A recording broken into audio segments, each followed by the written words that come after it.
mensaje que tengo esta tarde se llama la apostasía. La apostasía. Rápidamente les doy el bosquejo. Voy a tratar en primer lugar de hacer un análisis de la geopolítica, de lo que está pasando en el mundo en 5 o 10 minutos. Va a ser importantísimo para que todos los que están dormidos todavía despierten y se den cuenta el mundo que estamos viviendo. En segundo lugar, voy a contestar la pregunta, ¿qué es la apostasía? Y finalmente, principales causas de la apostasía. Muy bien, veamos algunas condiciones del mundo rápidamente. Tuvimos una pandemia del 2020 al 2022-23 aproximadamente, y fue uno de los ensayos más grandes que Satanás ha planeado, ideado, organizado y desarrollado, porque así como cuando vino Cristo, Juan el Bautista era el antecesor y el que le pavimentaría el camino a Cristo, si es verdad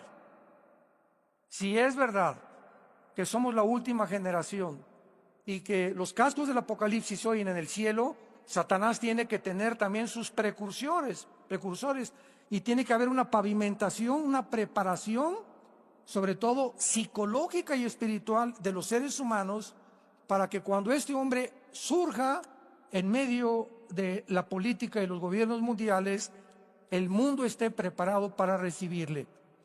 Una de las cosas que eran necesarias para que el anticristo surgiera es la tecnología que estamos viviendo. El anticristo no podía venir en el siglo XX porque no teníamos la tecnología que había en aquel entonces. Tenemos una teología que ya vamos a hablar rápidamente de ella, que ha superado lo que el ser humano se podía imaginar. En segundo lugar, vimos la invasión de Rusia a Ucrania, que se encuentra en Ezequiel capítulo 38. Esta zona de Ucrania es la zona de Magog. En Ezequiel se profetiza una invasión de Rusia, Irán, Turquía, Sudán, Libia, Etiopía e Irán en contra de Israel en los tiempos en que estamos viviendo. Pero dice la Biblia que Gog, el líder de esta invasión, va a ser el que va a dirigir a los magogitas. Y en la Biblia encontramos no los nombres que actualmente en Irán, por ejemplo, no aparece en la Biblia con ese nombre, aparece con el nombre de Persia, porque hasta 1935 se le cambió el nombre a Irán. En el 79 la República Islámica de Irán. Entonces la Biblia nos muestra Magog. Magog es la zona geográfica entre el Mar Negro y el Mar Caspio, al norte oriente de Europa, e involucra Ucrania, involucra Kazajistán, Kirguistán, Kuzikistán, Afganistán y todas estas repúblicas que se dividieron del comunismo en 1991. Ante nuestros ojos, este panorama, esta alianza de naciones profetizada hace 2700 años, está delante de nuestros ojos. Y este año la alianza se hace entre Rusia, China, Irán, y hace 3 semanas se une Arabia Saudita con el propósito principal de desbancar este año al dólar como la moneda que rigió desde la Segunda Guerra Mundial, los petrodólares. Desde la Segunda Guerra Mundial ninguna nación podía comprar si no era en dólares. Pues esto se acabó y esto va a hundir económicamente a Estados Unidos por los 33 trillones de dólares que tiene de deuda. En tercer lugar, entramos al transhumanismo. Personas completamente psicópatas que están propagando, estamos hablando de científicos, por el amor de Dios. Estamos hablando no de personas marihuanas, están peor que marihuanos, eso sí. Pero estamos hablando de personas, ¿verdad?, que se califican como científicos, como genetistas, que creen que se va a crear una raza superior. Porque ellos dicen que ahora con la tecnología y con la genética se puede, si somos el producto de una amiba y el resultado de una evolución, pues estamos en el tiempo de evolucionar. Y tenemos la tecnología para mezclar los ADN, el ácido desoxirribonucleico de los animales, de los murciélagos, de las aves, con el ser humano. Y fabricar un hombre araña, fabricar un Batman, fabricar un Superman. Y eso es lo que están tratando de hacer a través de la tecnología y la inteligencia artificial. Tenemos en tercer lugar el adoctrinamiento, o el cuarto lugar, de la ideología de género. Se ha comenzado a imponer en las naciones de Europa y ahora casi toda Latinoamérica, que vienen un grupo o una élite de personas multimillonarias que llegan a determinado país. ¿Cuál es tu deuda externa, Argentina? ¿Cuál es tu deuda externa, Colombia?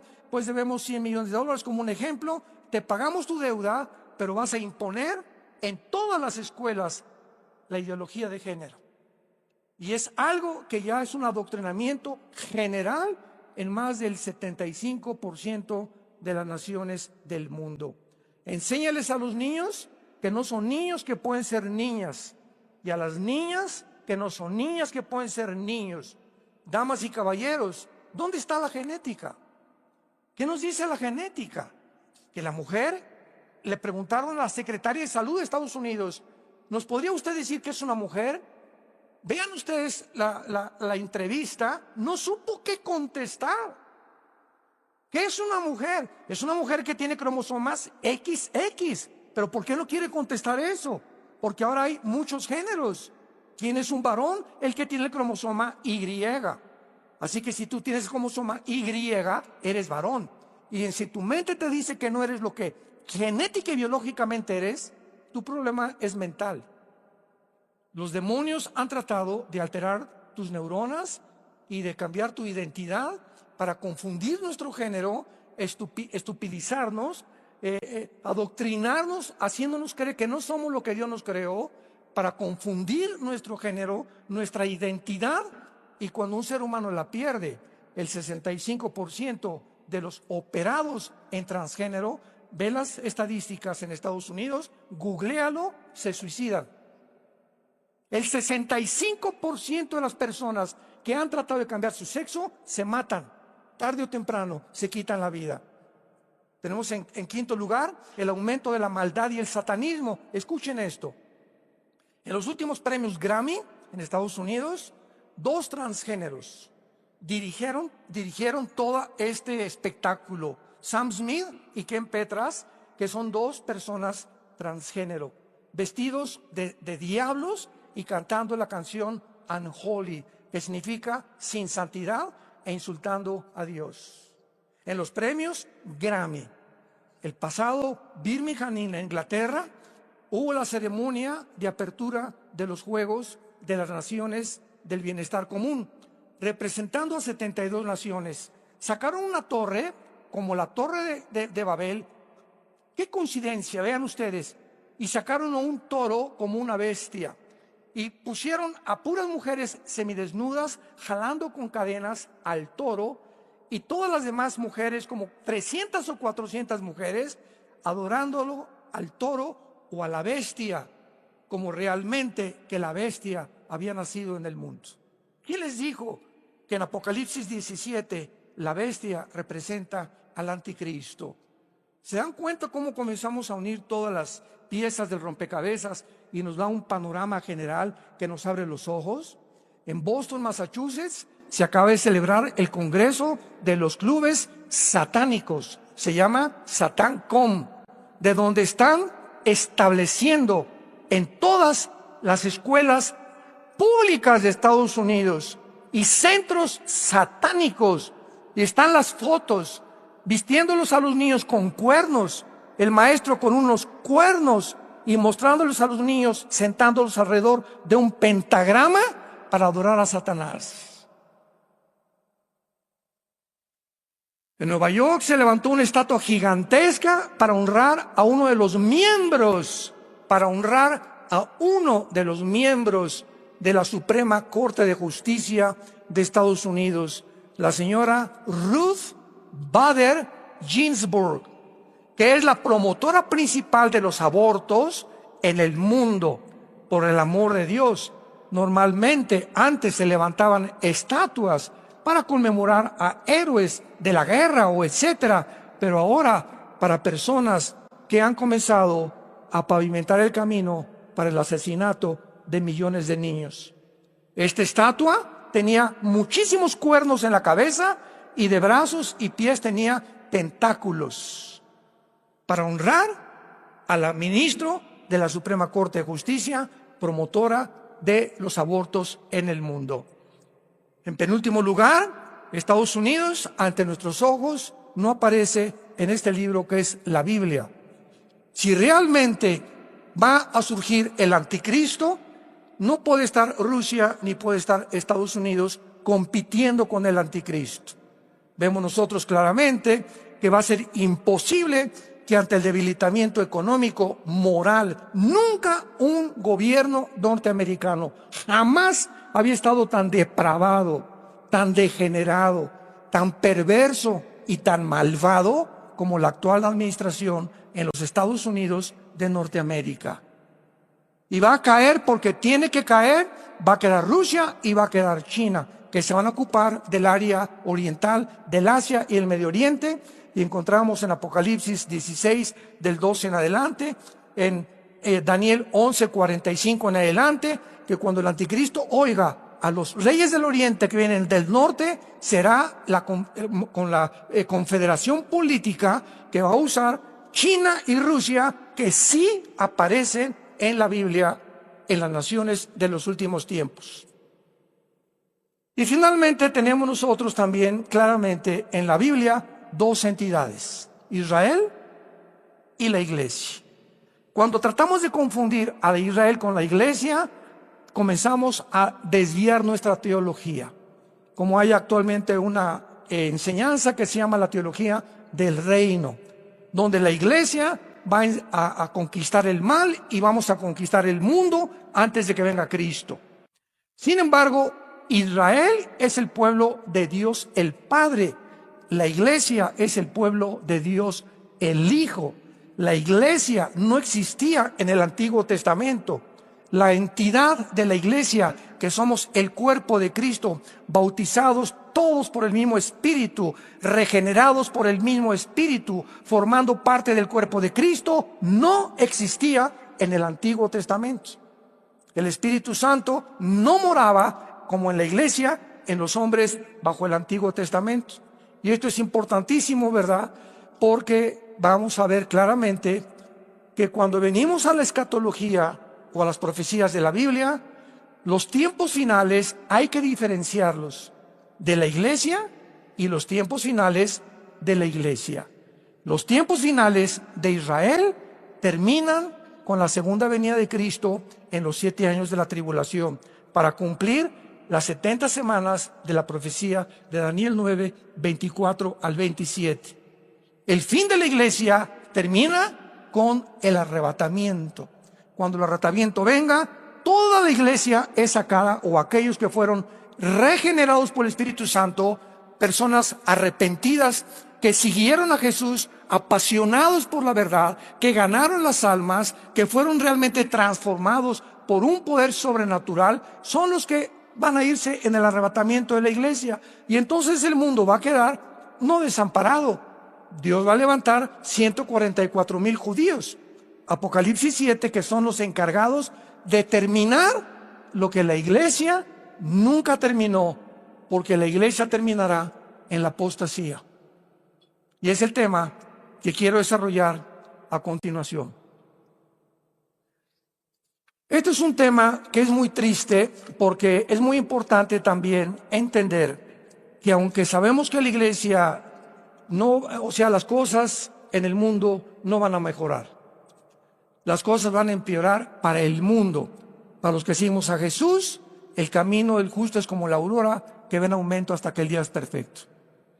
Y cuando el mundo se oscurezca, en nosotros resplandecerá la luz.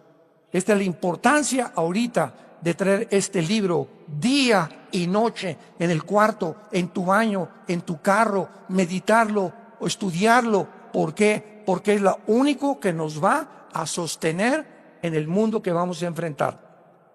Antes quiero decirles que la Biblia dice en Mateo 24:12 que el amor de muchos se va a enfriar. 1 Timoteo 4:1, el Espíritu dice claramente, sin lugar a dudas, que en los últimos tiempos muchos apostatarán de la fe. Según de Tesalonicenses capítulo 2, 3 y 4, porque quiero decirles, dice Pablo a Tesalónica, que el anticristo no va a aparecer. Antes tiene que venir la apostasía, el hijo de perdición, para que pueda aparecer y hacer su entrada al mundo el anticristo. Ahora, hay dos clases de apóstatas. Qué importante es esto. Dos clases de apóstatas: los que nunca fueron salvos y los que son salvos, pero que se apartan, cristianos que son cristianos y que se apartan temporalmente muchas veces del camino. Veamos claramente en el Evangelio de Juan capítulo 6, y vamos a tomar el principal ejemplo, que es Judas Iscariote. Dice Juan 6, versículo 64. Dice Jesús: pero hay algunos de ustedes que no creen, porque Jesús sabía desde el principio quiénes eran los que no creían y quién la había de entregar. Cuando Jesús comenzó a escoger a los apóstoles, Él no escogió a ninguno. El Padre le dijo: escoge a Pedro, a Andrés, a Santiago, a Juan, y a todos los que escogió Jesucristo sabía. Y cuando Él escoge a Judas, claramente lo dice el versículo 70. Jesús le respondió: no los he escogido yo a ustedes los 12, y uno de vosotros es el diablo. O sea, era deliberado el plan de Dios, que tiene otra explicación, que formaría parte de este grupo de personas que no estarían todos realmente con Jesucristo. Juan capítulo 17, versículo 12, la oración sacerdotal. Cuando estaba yo con ellos en el mundo, yo los guardaba en tu nombre, a los que me diste, yo los guardé. Y ninguno de ellos se perdió. Es la palabra apolumi, que significa ninguno de ellos fue condenado al infierno o destruido, sino el hijo de perdición, para que la escritura se cumpliera. Veamos ahora en la segunda carta de Pablo rápidamente también, que el apóstol Pedro nos explica claramente a estos apóstatas que nunca fueron salvos, pero que formaron parte de la iglesia como la cizaña que Satanás siembra en todas las iglesias del mundo. Segunda de Pedro 1 al 3. Hubo también falsos profetas entre el pueblo. Hubo en el pasado, escuchen, como habrá entre ustedes falsos maestros. O sea, en el pasado hubo falsos profetas, falsos maestros, que en la iglesia va a haber exactamente lo mismo, que introducirán encubiertamente herejías destructoras y negarán al Señor que los rescató, atrayendo sobre sí destrucción repentina, y muchos seguirán sus disoluciones. Está hablando de personas que pertenecen a la iglesia, por causa de los cuales el camino de la verdad será blasfemado. Y por avaricia harán mercadería de vosotros con palabras fingidas. Sobre los tales ya de largo tiempo, la condenación, o sea, la poleia, la destrucción, el juicio final, no se tarda. Está diciendo el apóstol Pedro, estos que están en la iglesia, muchos como maestros, muchos como pastores, muchos como apóstoles, muchos como profetas, no son lo que son. Y están condenados al infierno porque entraron encubiertamente a tratar de desviar a la iglesia. Vean ustedes estas frases tan importantes. La condenación no se tarda. Luego en el versículo 9, serán castigados en el día del juicio. Versículo 12, perecerán en su propia perdición. Versículo 14, más duro, son hijos de maldición. Versículo 19, son esclavos de corrupción, porque el que es vencido por alguno es hecho esclavo del que lo venció. Ciertamente, si habiéndose ellos escapado de las contaminaciones del mundo, por el conocimiento del Señor y Salvador Jesucristo, enredándose otra vez en ellas son vencidos, su postrer estado viene a ser peor que el primero, porque mejor les hubiera sido no haber conocido el camino de la justicia, que después de haberlo conocido, volverse atrás del santo mandamiento que les fue dado. Versículo 22, mucha atención. Les ha acontecido el verdadero proverbio: el perro vuelve a su vómito y la puerca lavada al cieno. Todas estas personas del capítulo 2 de 2 de Pedro eran apóstatas que se habían metido a la iglesia y que nunca fueron salvos. ¿Por qué usa un proverbio de Salomón el apóstol Pedro? Les ha pasado lo que al perro. El perro vomita, y ustedes saben, los que tenemos animales, que vuelve a comerse el vómito. ¿Por qué lo hace? Pues porque es perro. Tendría que llegar a ser gato, conejo, para no hacer lo que su naturaleza le implica. Y el puerco, lo sacas del lodo, le echas Chanel, le pones champú y regresa al lodo porque es su naturaleza. ¿Qué está diciendo el apóstol Pedro? Que todas estas personas nunca su naturaleza fue cambiada.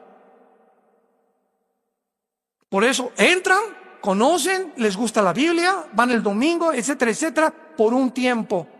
Viene la pandemia, miles de cristianos ya nunca regresaron.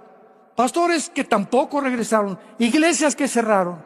Y comienza Dios a meter la escoba, usándolo para nuestro bien, para comenzar a limpiar la iglesia. Estas personas nunca fueron cristianas. Dice 1 Juan 2:19, salieron de nosotros, pero no eran de nosotros. Porque si hubieran sido de nosotros, hubieran permanecido con nosotros. De donde salieron, para que se manifestara que no todos son de nosotros. Y por eso está en debate la famosa doctrina de que si se pierde la salvación o que si no se pierde la salvación. Oye, hermano, pero es que este hermano estuvo 10 años y pues perdió la salvación. No perdió la salvación. Nunca fue salvo. Nunca tuvieron la regeneración del Espíritu Santo. Lo vamos a ver más adelante. Vayamos al libro de Judas antes de Apocalipsis, para que no se vayan a Génesis. Dice Judas, versículo 4, porque algunos hombres han entrado. Toda la carta de Judas es para prevenir de los que entran a la iglesia, que se dicen cristianos, pero son los apóstatas que nunca fueron salvos. Muchos han entrado encubiertamente, los que desde antes habían sido destinados para esta condenación, hombres impíos que convierten en libertinaje la gracia de nuestro Dios y niegan a Dios, el único soberano, y a nuestro Señor Jesucristo. Ahí me han dicho, oiga, hermano, pero usted predica la gracia y que no se pierde la salvación. Bueno, pues digo, como no se pierde la salvación, voy a hacer lo que me da la gana. Eso es tomar como libertinaje la gracia de Dios, porque Gálatas capítulo 5 dice, a libertad fuimos llamados con la única condición que no usemos esta libertad como ocasión para la carne.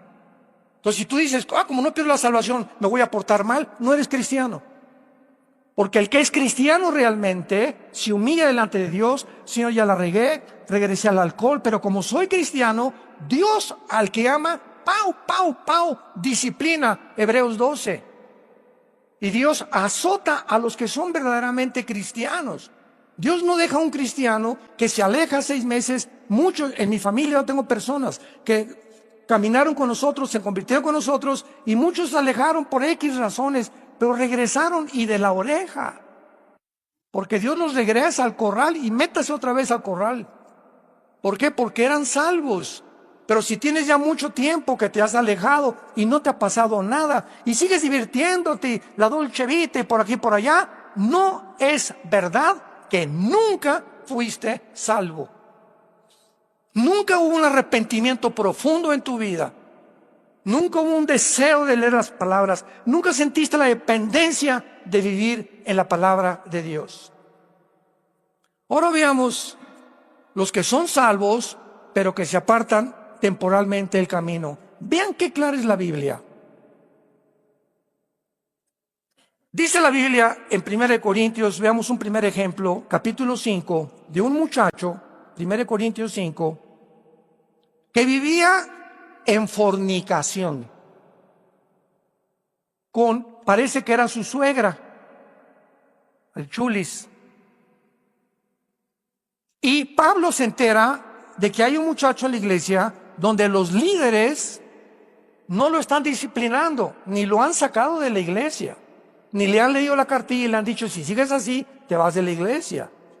Entonces Pablo les manda una carta a estos líderes y él, teniendo conocimiento de este caso, les dice el versículo 5, el tal se ha entregado a Satanás. Escuchen, para destrucción de la carne, a fin de que el espíritu sea salvo en el día del Señor Jesús. Este muchacho iba a morir, pero como era salvo, iba a ser destruido, y vamos a ver que se llama el pecado de muerte. Lo vamos a demostrar en muchos versículos. El pecado de muerte es cuando un cristiano verdadero,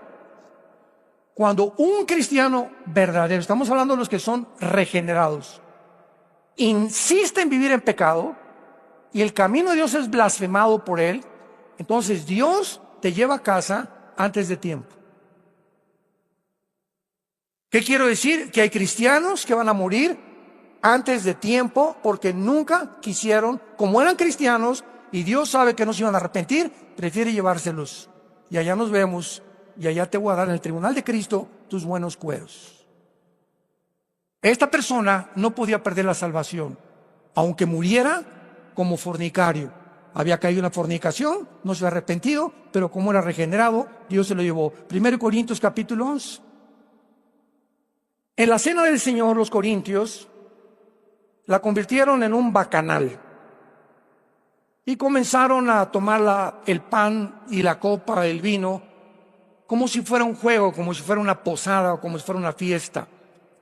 Y Pablo se enoja muchísimo y les escribe a esta iglesia y les dice, versículo 27, 1 Corintios 11, de manera que cualquiera que coma este pan o bebe esta copa del Señor indignamente, o sea, significa sin respeto en el original griego, que te la tomas como si fuera una Coca-Cola o el pan como si fuera una concha de la tía rosa. Será culpado del cuerpo y de la sangre del Señor. Por tanto, pruébese cada uno a sí mismo y coma el pan y bebe la copa, porque el que come y bebe indignamente, sin discernir el cuerpo del Señor, juicio come y bebe para sí. Pausa.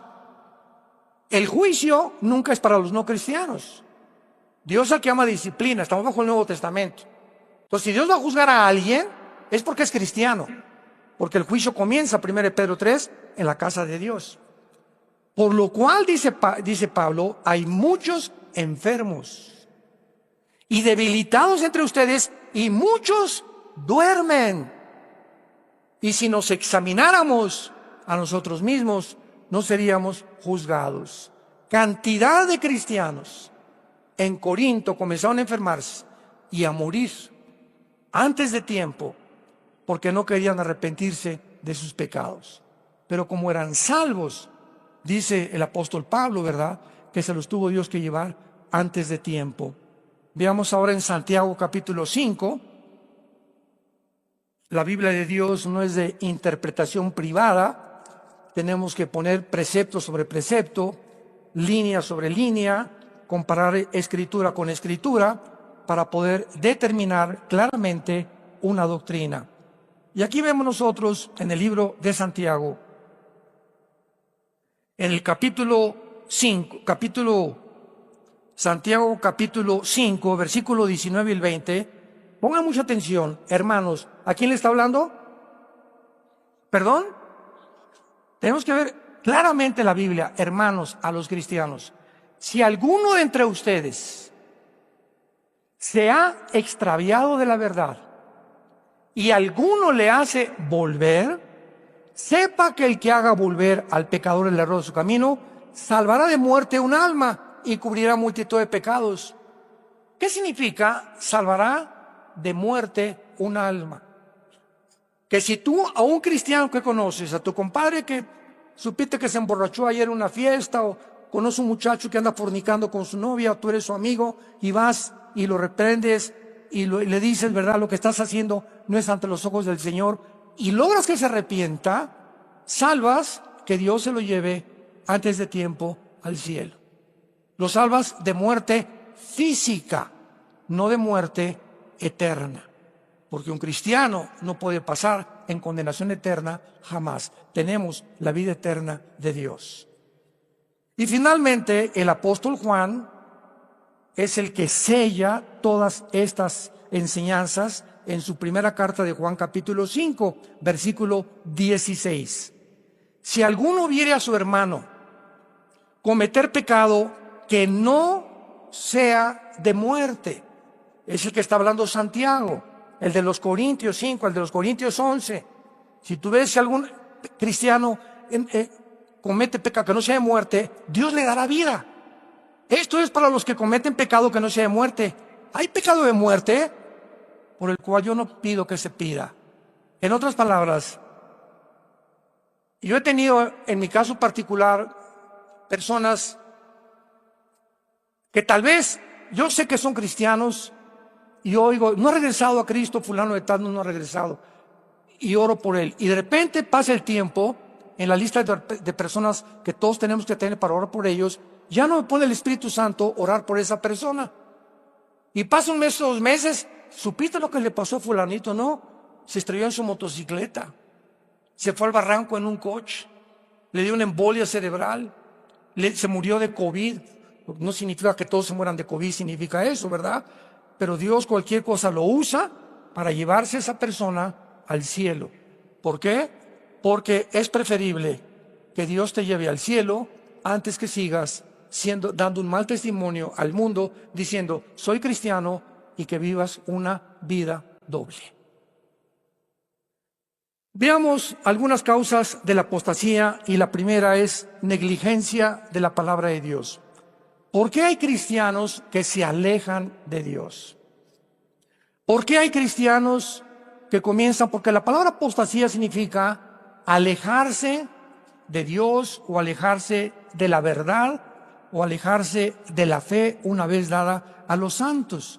Es lo que es la palabra griega apistemi, con ph intermedia, apisteme, separarse, dejar el camino, en las palabras, brincarte las trancas del rebaño y meterte al bosque donde están los lobos. No hay más que un destino, la muerte, los lobos te van a comer, el mundo te va a comer. Entonces hay cristianos, ¿verdad?, que comienzan a tratar o se brincan las trancas simplemente porque no han entendido que este libro nos fue dado para sostenernos, no solo de pan vivir el hombre, mas de toda palabra que sale de la boca de Dios. Yo antes de ser cristiano comía porque es alimento a mi cuerpo, bebía porque es alimento a mi sangre. Entonces me sostenía físicamente del alimento físico. Pero ahora que soy cristiano, nunca me imaginé, porque la Biblia me revela que somos espíritu. Espíritu, sí, aparte de tu alma tienes un espíritu. Y ese espíritu necesita alimento. Y es la parte más importante de tu vida. Y el único alimento que hay para nuestro espíritu es la palabra de Dios. Entonces, si tú dejas de alimentarte con esto, ¿qué pasa? Te comienza a marchitar.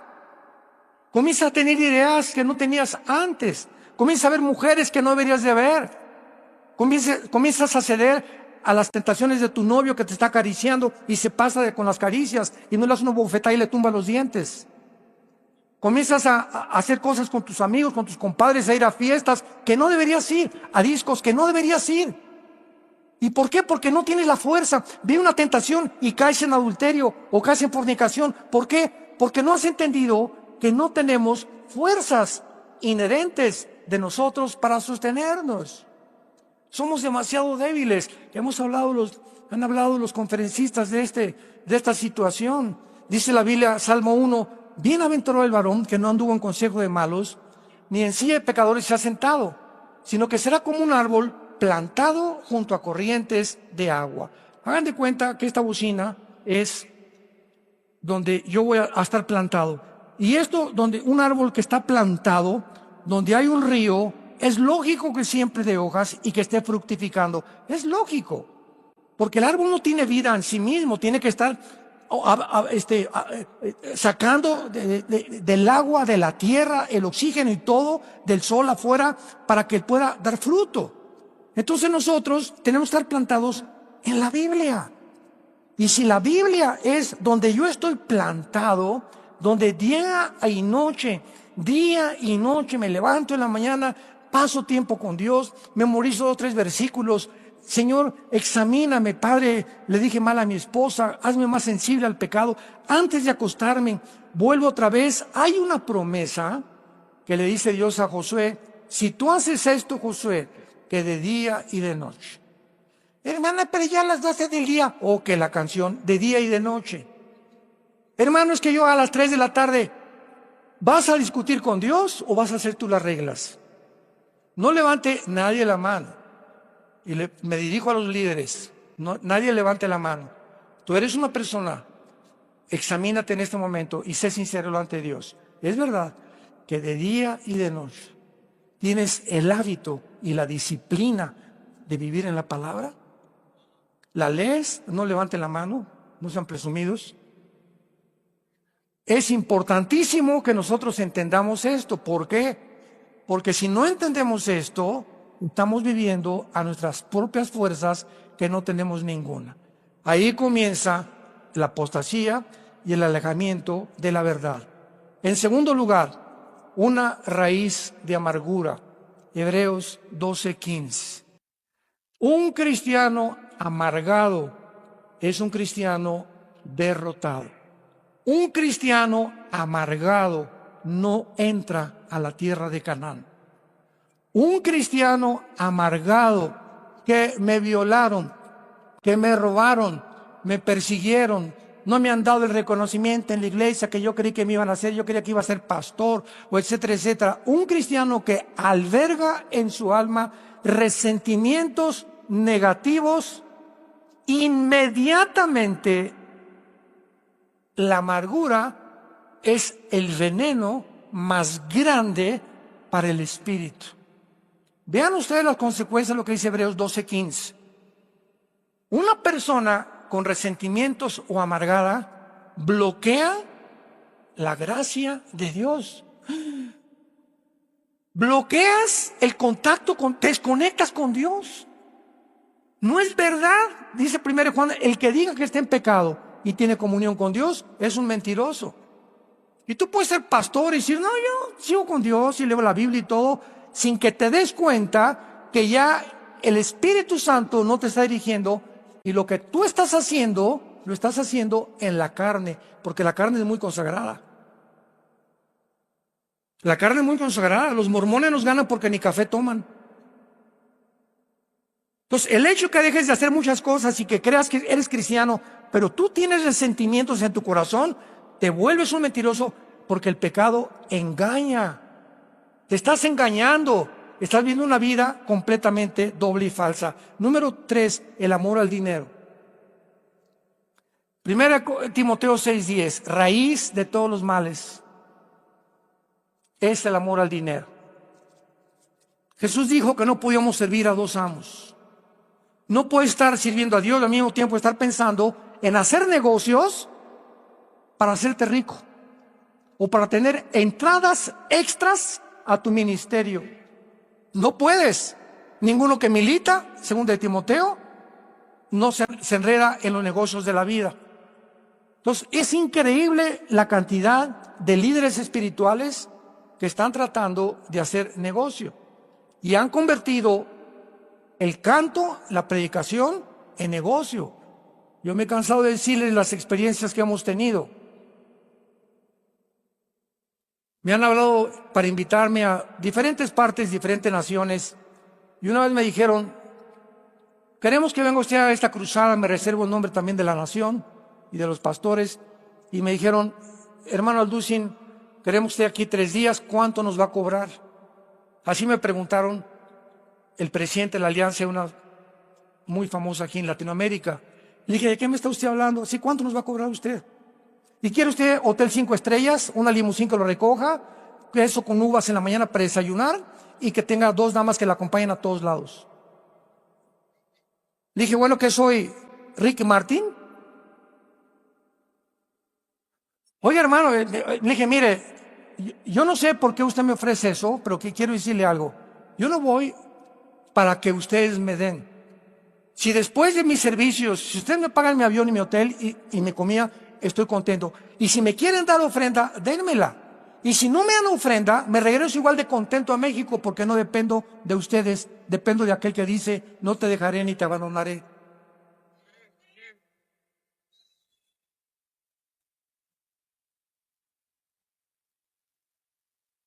¿De quién estamos dependiendo? Dios nos va a probar, ¿eh? ¿De quién estamos dependiendo? ¿A quién miras para tu sustento? ¿A quién estamos mirando para nuestro sustento? ¿A los hombres? ¿Lo que nos pueden dar? Si te corren del trabajo, ¿crees que Él es el proveedor el que te contrató para el trabajo? ¿O tus convicciones delante de Dios? El amor al dinero. En cuarto lugar, no tener temor de Dios. ¿Qué es el temor de Dios? La conciencia continua que Dios nos observa las 24 horas del día. Génesis 16:13, tú eres Dios que ve. Proverbios 15:3, los ojos de Jehová están en todo lugar, mirando a los buenos y a los malos.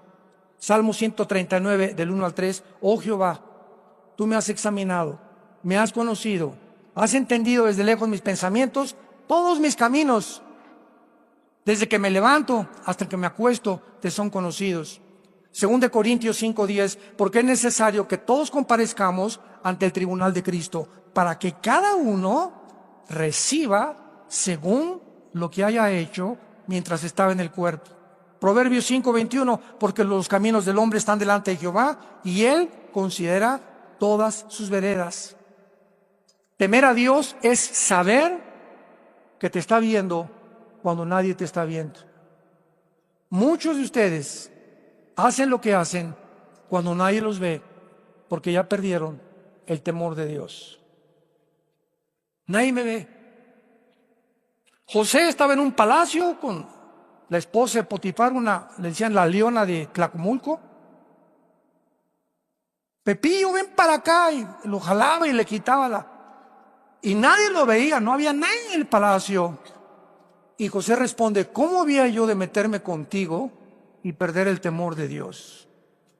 El día que creamos que porque nadie nos ve, hacemos las cosas a escondidas, o nadie me ve, ahorita puedo ver un canal de pornografía. O cuando viajamos en el hotel y estamos solos, somos atacados por cientos de demonios para que podamos tener o ver pornografía. Cuando hacemos eso, ¿por qué lo hacemos? Porque no tenemos temor de Dios. Y cuando comienzas a tener temor de Dios, porque sabes que Dios nos ve, nos examina, sabe lo que piensas, lo que soñamos, todos nuestros caminos le son conocidos, vivimos delante de Él en santidad. Cuando se pierde el temor de Dios, se pierde todo absolutamente en la vida. Y finalmente, la apostasía viene en hombres sin carácter, que no tienen una vida disciplinada para estudiar la Biblia. Un pastor debe pasar 5, 6, 7 horas diarias, con concordancia, diccionario bíblico, comentarios, estudiando, buscando raíces, leyendo libros cristianos. Un cantante de ópera, Bocelli, vocaliza 5 horas diarias, Pavarotti 6 horas diarias vocalizaba. Renata Callis, María Callas, los cantantes de ópera, todos, un karateca cinta negra tiene que practicar 4 o 5 horas diarias, pianistas, cantantes, y nosotros que servimos a Dios, creemos que estamos en cualquier cosa cuando estamos atacados en un mundo espiritual. ¿Qué alimento le puedes dar a tu familia, a tu iglesia, cuando no tienes tiempo para Dios? Y tus sermones ya son los de hace 3 o 4 años, que te los fusilaste no sé de quién. ¿Por qué? Porque no tienes el tiempo para Dios. Personas sin amor por las ovejas, profesionales del ministerio. ¿Cuántos pastores están simplemente por el sueldo y no por el amor a la obra de Dios? Y Dios nos prueba los motivos por los cuales estamos sirviendo a Dios. sin amor por la esposa y la familia. Les decía en la comida ahorita a los pastores, entramos a muchas iglesias y la esposa por allá, el pastor por acá y las ovejas. Oye, yo ni siquiera sabía que estaban casados. Nunca los ven de la mano, nunca los ven juntos, nunca los ven caminar, nunca ven que el pastor pellizque de vez en cuando a la esposa, que se dan besitos de vez en cuando. No se puede vivir una vida sin amor por la esposa, sin tenerla como reina, sin saber que es importantísimo que el matrimonio es dos juntos persiguiendo el mismo objetivo. Nada de que yo soy espiritual y mi esposa se quedó. Pues te vas a esperar a que levantes a tu esposa. Porque tú no puedes caminar solo sin tu esposo. Y te vas a tener que esperar, ministrarla a ella o arreglar algún asunto, alguna raíz de amargura que tenga contra ti, porque es importantísimo que los dos caminemos juntos. Y finalmente, ¿verdad? Con amor a la popularidad. Como decía Chuy, siempre predicadores que siempre quieren hacerse graciosos sin contar chistes. Digo, no está malo contar chistes de vez en cuando, ¿no? Pero cuando ya el sermón es de 50% de chistes y ves la actitud del predicador que, oye, tengo aquí 2 años en la iglesia, no he oído al pastor un mensaje del arrepentimiento. Nunca ha predicado contra el pecado. Nunca ha predicado contra el juicio final. Nunca ha predicado del rapto. Nunca ha predicado del infierno. Ten cuidado en la iglesia en que estás. Porque son cristianos o son líderes espirituales que están tratando simplemente de agradar a la gente.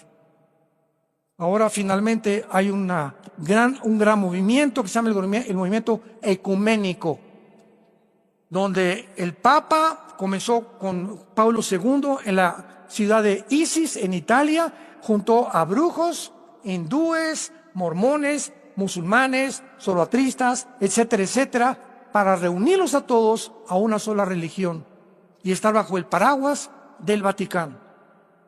Murió el Papa Juan Pablo II, Francisco viene todavía con más hambre porque ahora él quiere imponer el globalismo en las iglesias. Y cuando decimos, es que nos invitaron a una reunión al Vaticano, mira, me han preguntado, ¿yo voy al Vaticano? Claro que lo voy a ir. Y lo primero que le voy a decir a Francisco es arrepiéntete. Yo no vengo aquí, ¿verdad?, a decirte ni que a salir para que estoy retratado como una celebridad. Si yo pierdo mis convicciones y me vendo y comienzo a buscar popularidad simplemente para que me digan, como les digo, o para ganar a más católicos que se visiten más a YouTube, o para vender mis libros, me estoy prostituyendo el llamado que Dios me ha hecho. No nos vendamos. Somos hijos e hijas de Dios, somos líderes de Dios. No nos rebajemos a lo que el mundo, a la corrupción que el mundo está. Que por cualquier plato de lentejas venden completamente su ministerio. Y fuimos llamados para vivir en la verdad, ser apasionados por la verdad, morir por la verdad y predicar el Evangelio, predicar la palabra de Dios. Oremos.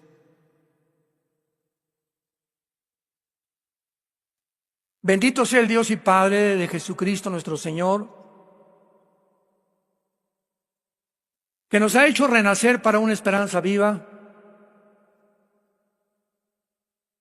que nos ha santificado mediante el Espíritu Santo, salpicados con la sangre de Cristo, para obedecer la fe, para obedecer la verdad, para seguir el camino de la santidad. Y si me invocáis, dice el Señor, si me llamas Padre, es importante que andes bajo el temor durante todo el tiempo de tu peregrinación. Siempre recuerda el enorme, incalculable precio que hizo mi Hijo en esa cruz. Fue crucificado, fue enterrado y fue resucitado a los 3 días. Despreciado y desechado entre los hombres, varón de dolores, escondimos de él el rostro, fue menospreciado. y no le estimamos. Mas ciertamente llevó Él nuestras enfermedades, llevó nuestros dolores. Nosotros le tuvimos por azotado de Dios, herido y abatido. Mas Él, como una oveja, no abrió su boca. Como una oveja fue al matadero, para que en esa cruz pudiéramos comprender la enormidad de la altura y la profundidad y la anchura del amor que tiene Dios por cada uno de nosotros. Que si no escatimó a su Hijo, ¿cómo no nos dará todas las cosas sin que nosotros se las pidiéramos? Gracias, Señor Jesús, por tan grande sacrificio, por tu sangre preciosa que nos limpia de toda maldad. Y en esta tarde hay muchos de ustedes que me escuchan o a través de los medios de comunicación y redes sociales que tal vez nunca en tu vida te has arrepentido, nunca te has dado la media vuelta para volver en contra del camino que llevas hasta este momento. ¿Por qué no lo has hecho? Porque para que tengas el poder de volverte a Dios, necesitas arrepentirte. Y si Dios ve tu arrepentimiento y le dice: Señor, ya no quiero seguir haciendo lo que estoy haciendo, ya no quiero seguir el camino en el que estoy caminando, ayúdame, ten misericordia de mí, pecador. Dios, que es grande en misericordia, te abre los brazos y te dice: ven, acércate a mí, que soy manso y humilde de corazón, y vas a encontrar descanso para tu alma. ¿Qué tengo que hacer? Me preguntarás. Si en esta noche puedo yo arreglar mis cuentas con Dios. Número 1, arrepiéntete de tus pecados. Cree que en esa cruz Cristo pagó por ti con su sangre preciosa y que a los 3 días resucitó de entre los muertos. Y dile estas palabras con todo tu corazón: Señor mío y Dios mío, perdóname. Lávame con tu sangre preciosa de mis maldades, porque creo pagaste por ellas en la cruz.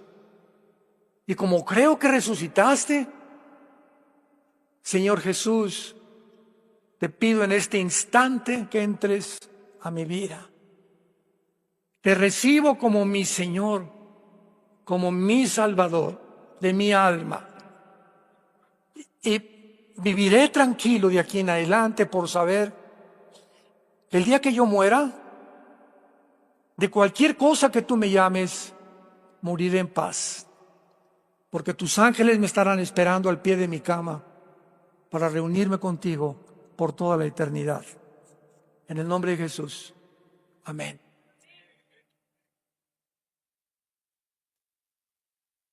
Gracias a Dios por su palabra. Los cielos y la tierra pasarán,